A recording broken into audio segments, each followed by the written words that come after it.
Hello there! Well, in this lesson we'll be creating this ocean themed pour painting. Now, pour painting is the type of art that everybody can enjoy doing, and the only necessary consideration is that the paint must be adjusted so that it flows correctly.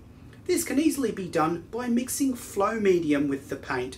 It's a good idea to divide a plastic cup into 4 equal parts and cut it into a sort of measurement ladle with the bottom section equal to 1 part. This way all your paint will have the same consistency.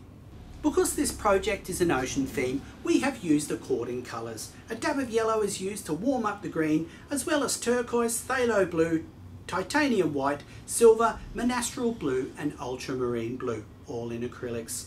To mix our paint we also need water, some acrylic flow medium and a palette knife for mixing. To create the mix, add 1 part paint to 2 parts flow medium and 1 part water, then thoroughly mix it all. Follow the same procedure with all of the other paints, ensuring that each cup receives the same amount of flow medium and water. As paint can be quite heavy, it's a good idea to install the keys to tension the canvas. That way the paint won't well in the middle of it. This is quite a large canvas, so it requires 3 cups of paint. In cup 1, silver is the dominant colour.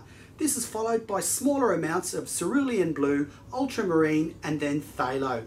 In cup 2, turquoise is the dominant colour, followed by yellow-green, cerulean and titanium white. In cup 3, phthalo blue is the dominant colour, followed by ultramarine, cerulean blue and finally silver.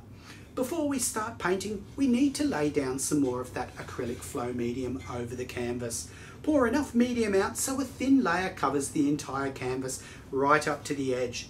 I use an old trowel to evenly spread the medium, but a stiff sheet of cardboard could be used as well.